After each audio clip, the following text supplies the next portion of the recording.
On Saturday night, U.S. bombers destroyed Iran's underground nuclear facility at Fordow. The U.S. military carried out massive precision strikes on the 3 key nuclear facilities in the Iranian regime. Today, we are opening up the black box on how Israel and the U.S. struck and destroyed the nuclear facilities in Iran in an operation that lasted only 36 hours. By the time we're done with this video, you're going to understand the incredible story of how the technology, the manpower, the strategic deception all came together to do something that has never been done before in military history. The name of this operation is Midnight Hammer. And just like a really good 80s action film, it is full of unbelievable plot twists and use of technology and innovation that is really, really amazing. Now we're going to break down in the next couple of minutes how this happened, why it happened, and what was necessary to make such an incredible operation take place in such a small window of time. I'm Mati Shoshani. Make sure you like, you share, and you subscribe, because we're going to be releasing this kind of topic time and time again to you over the coming months.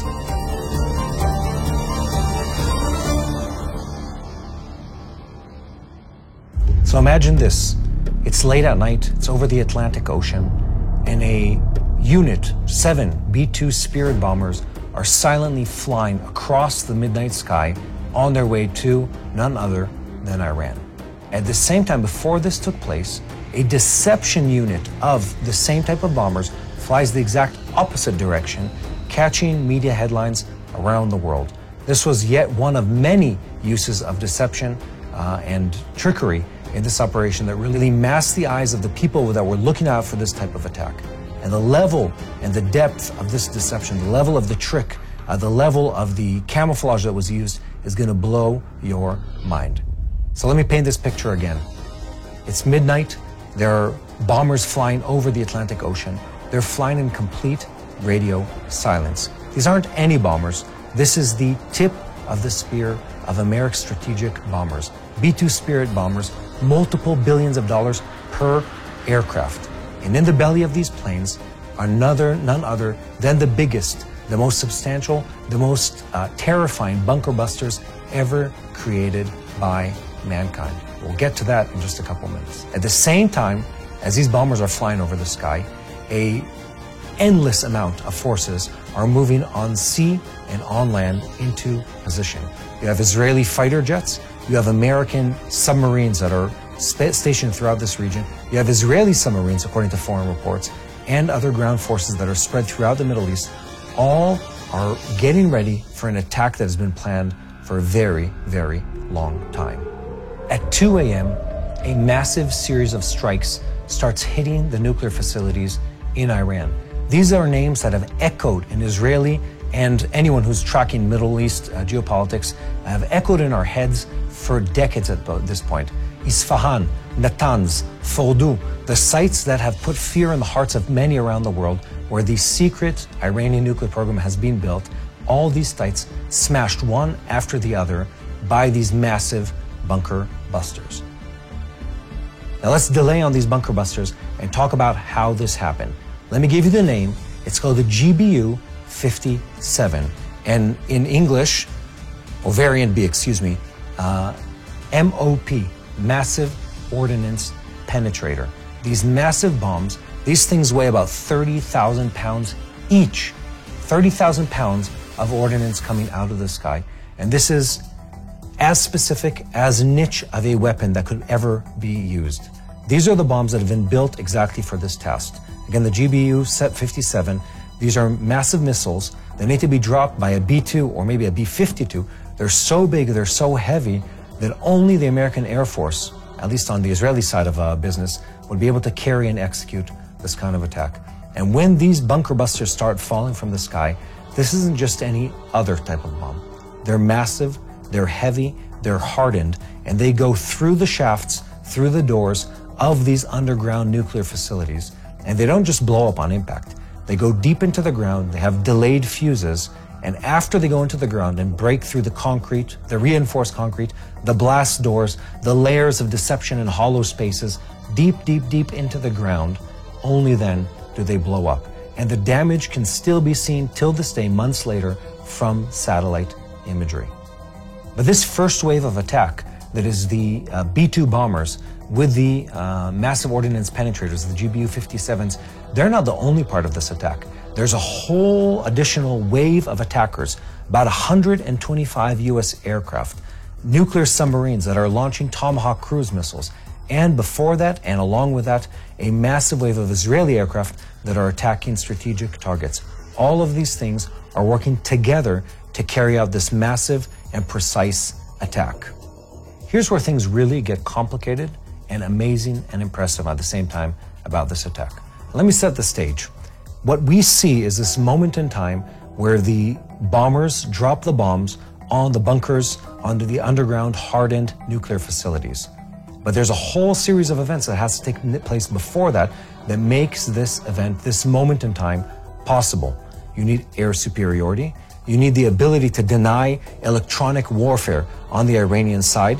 You need the ability to take offline whatever anti-aircraft systems would exist in the place. And you need pinpoint intelligence. And the Israeli Air Force and the American forces that night had all of that precisely. Leading up to this moment in time, to this attack carried out by the American B-2 bombers, is several days of constant bombardment by Israeli aircraft.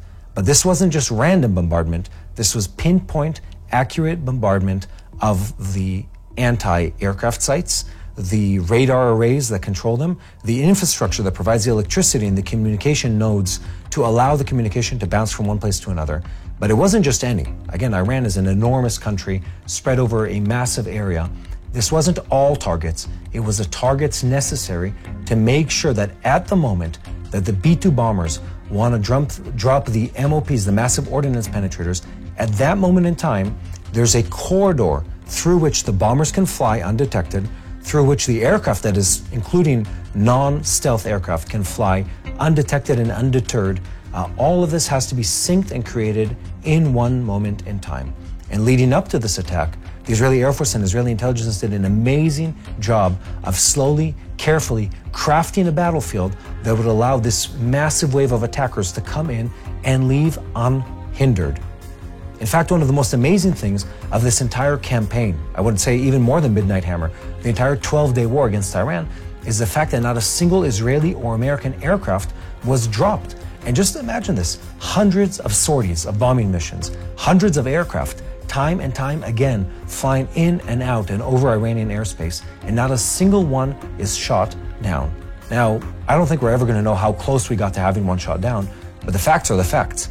All pilots return home safely in their aircraft, which is something unheard of in this level of saturated warfare, especially when you're looking at an adversary such as Iran that is equipped with almost the best anti-aircraft systems, such as the Russian S-300 anti-aircraft battery and other systems smaller and bigger that they carry. There was a massive decoy operation that took place during and before this operation, and it included multiple substantial phases. The first one was the fact that the US created a radar footprint of other B-2 bombers flying the exact opposite direction of the 7 that flew into the Iranian airspace. These left, by the way, they left the Whitman Air Force in Missouri, US, and flew all the way, and this is incredible in itself, all the way into Iran. But at the same time as they were taking off, others took off in the opposite direction. And again, when the US moves B-2 bombers, the world pays attention, the world notices, and that's exactly what happened. It hit headlines around the world, and when they did, no one was paying attention to the 7 bombers carrying the MOPs, the massive ordnance penetrators, the GBU-57s. No one paid attention when they were flying east into the Iranian airspace. But there's more that goes into this. In the days before this, Israel, as I said, led a very substantial operation of knocking out strategic facilities throughout Iran. And in the moment of the attack, as I said, there were about 125 other aircraft from the US forces that flied into the Iranian airspace. And you might imagine this in the way you would see in a Top Gun film or something like that, where they're all just dropping bombs. But this is highly choreographed and far more sophisticated than that. What are they doing? Let me break it down for you. Some of them are firing missiles. Some of them are anti-electronic or electronic warfare aircraft. And what they're doing is they're saturating all these sensor arrays throughout Iran with false electronic information, with false radar prints, with static noise. They're disabling the systems just by oversaturating them. And then in specific corridors, they're creating a essentially blind spot for the Iranian air defenses where they can't see the American aircraft flying in. And this is really the key in the entire choreography. It's Israel and the US being able together to orchestrate a system where the B-2 bombers are able to punch through the defenses undetected, unchallenged, and leave without a single shot being fired in retaliation to that attack. Now let's break down the specific package that has to really break into the underground bunkers. So we said in the beginning of this video that the big purpose of this entire thing was to break down the nuclear facilities through Iran. These are names that have echoed in global news for decades at this point. Isfahan, Fordow, Natanz, Shiraz, there's these different sites that some of them have centrifuges, some of them have stored depleted, or I should say enriched uranium, etc., etc. And at this time, when they are about to be attacked, there's only one type of attack package that can really dismantle these type of bombs. And that attack package is the B-2 Spirit bomber, or I should say stealth bomber, and the MOP, the Massive Ordnance Penetrator. And the reason is that these bombs were created exactly and solely for this purpose. They were created for the purpose of going deep underground, breaking a hardened target, and then exploding and causing a shockwave throughout that dismantles the entire operation. And that's exactly what happened. It's a massive stealth bomber. This is much bigger than what you think on TV. It's a massive, heavy bomber that's flying completely invisible to any type of sensor array, be it IR, be it radar, be it electronic, whatever it is. They're almost completely blind to these planes flying overhead. And these massive planes are carrying multiple, each 30,000-pound bombs. And each one of these bombs is able to go, again, we don't know the exact number, let's say several hundred feet underground, deep enough to break through layers of reinforced concrete through the blast doors and cause maximum damage. And that's exactly what they do.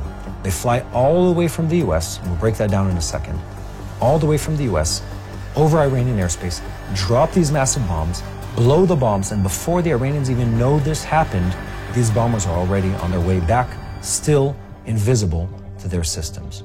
Now let me just add one big piece here, which these bombers and these bombs never make it to Iran without the incredible logistical ladder that the US is able to create. The US Armed Forces have an amazing array of aerial refueling vessels that are up in the sky at exact time slots, and as the bombers make it from one waypoint to the other, they're meeting these refueling aircraft on the way. And they're doing so in a way where they're unnoticed by any country along the path. That in itself is a logistical challenge that would break most armed forces around the world.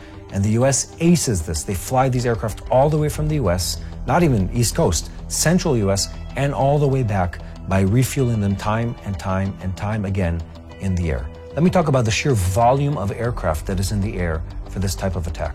Now, I threw a number, I said there's about 125 US aircraft in the air and others from the Israeli Air Force. And they're all flying, but they're not all doing the same thing. Some of them are creating electronic warfare. Some of them are decoys, and some of them are running intercept in the case of the Iranian aircraft having the terrible idea, by the way, of trying to launch an intercept mission against the US aircraft that's in the air. So you have multiple layers of multiple types of aircraft all flying together, creating a saturated war arena where no one can stop these bombers as they make their final approach to drop the bombs on the nuclear facilities in Iran. As Israel nears almost 2 years of war, our brave and battered Holocaust survivors are suffering like never before. These men and women have endured history's darkest chapter, and now, in their final years, many face poverty, loneliness, and fear. In fact, 1 in 3 survivors in Israel lives under the poverty line. Many are over 90 years old, struggling with serious medical needs, and since October 7th, most say their quality of life has collapsed. They sit in cold, empty apartments, often without safe rooms, as sirens wail. Me'il Panim is a lifeline. Every day, 2,200 survivors receive hot meals and deliveries. Hundreds are cared for in their centers, where they celebrate holidays like a family. Now this Rosh Hashanah, the Hebrew New Year, with your help, will deliver 30,000 holiday pantry boxes, 25,000 meals and care packages, and 2 million shekels in grocery cards, so survivors can shop with dignity. Together, we can bring them warmth, nourishment, and the sweetness of a new year. Please go now to blessisrael.org. That's bless-israel.org, and bless Israel's survivors today. A lot of people might think that the Iranians' defenses are a lot weaker than they actually were. The Iranians had a very substantial array of S-300 Russian-made anti-aircraft batteries. And along with that, they have several other systems that at close range would allow them to intercept and definitely track Israeli and American aircraft. So why was it that Israel and the US were so effective at punching through Iranian air defenses unchallenged? It's a more complex answer than what you might imagine. It includes multiple layers. One, Israel runs several softening missions to the Iranian defenses in the days leading up to Midnight Hammer operation. And the reason for that attack is the fact that Israel needed to soften the air defenses, the radar systems, the anti-aircraft batteries, all of them together to make sure that aircraft could fly safely in the Iranian airspace. Now, there's another layer. During these type of operations, there are intelligence aircraft flying through the air, and some of them provide what we call an electronic warfare umbrella. And what they're doing is they're working against the radar systems, they're working against the intercepts, they're working the information running on the other side, and making sure that there's a corridor that allows safe passage for Israeli and then American aircraft in the air. And that's really the reason why these B-2 bombers are able to make such a precise attack without being challenged by the Iranians at all. Again, you could say a lot about how good or how bad Russian air defense systems are, but the fact is they work, and when they work well, they're definitely able to shoot down planes. We've seen in other skirmishes that have taken place in the Middle East that multiple times the Israeli Air Force and others have come very close to being shot down by these same systems. Here we saw something different, a very well-orchestrated deception operation, and at the same time, a strategic surgical operation in which the most important communication nodes and the most important batteries were removed in advance to prevent intercept of the Israeli and then the American aircraft that were in the air. Let's talk about time for a second. This operation in Iran ran for about 12 days. And in that were a very, very small window that allowed this Midnight Hammer, the bombing mission on the nuclear facilities, to take place. And if you really think about it and sort of summarize all of this into one big thought, all of this campaign and all of the technology and all the weaponry led to a 30-minute window in which the US was able to insert the 7 B-2 bombers with the 14 GBU-57 massive ordnance penetrator missiles or bombs into the Iranian airspace and drop them at pinpoint accuracy, unchallenged by the Iranian defenses. In fact, everything that leads up to this moment creates exactly this time window.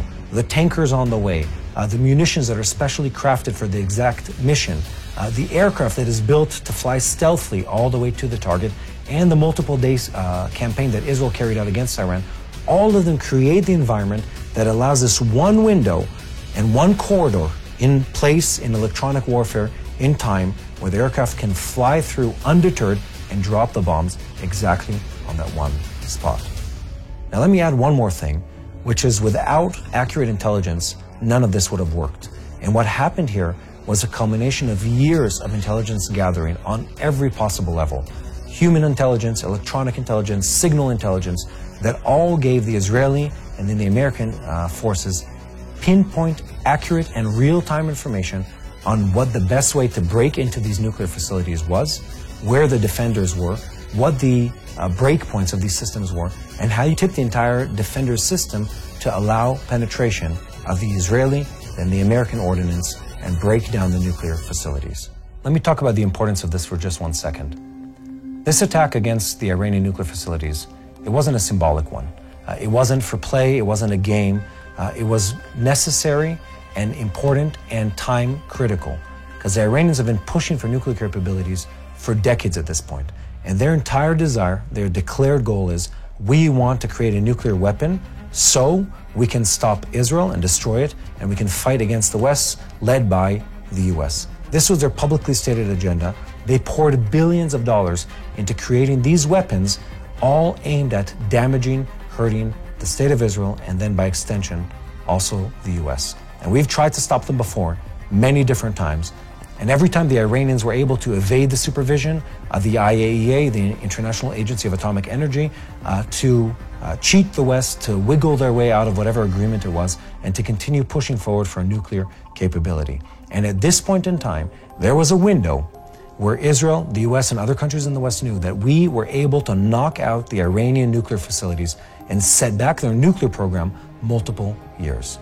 And that is what really happened here. That's the incredible feat of this attack, is the fact that these highly guarded facilities, built with an investment of billions of dollars by the Iranians, were destroyed in a short, swift attack. And it was done with very little and almost no resistance by them of the forces attacking them, both Israeli and American. And more importantly, it sent a message across the world that showed that if a country such as Iran pushes for a nuclear bomb, Israel and the US are committed to stop it, even if it's dangerous, even if it's complicated.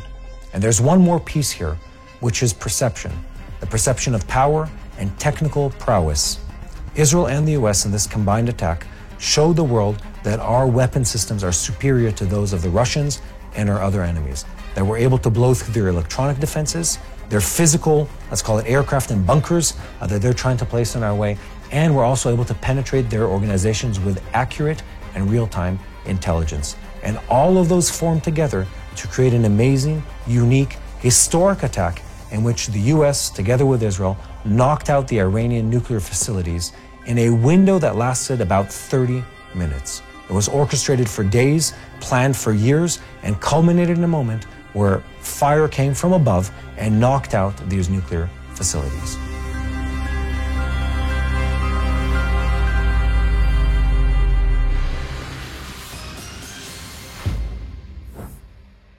Hello, this is Mati here in Jerusalem with TBN Israel. This is Yair Pinto from TBN Israel here in Jerusalem. TBN Israel is keeping viewers informed with Israel-focused news, culture, and what God is doing in this land. Support TBN Israel today online at tbn.org/Israel. Thank you.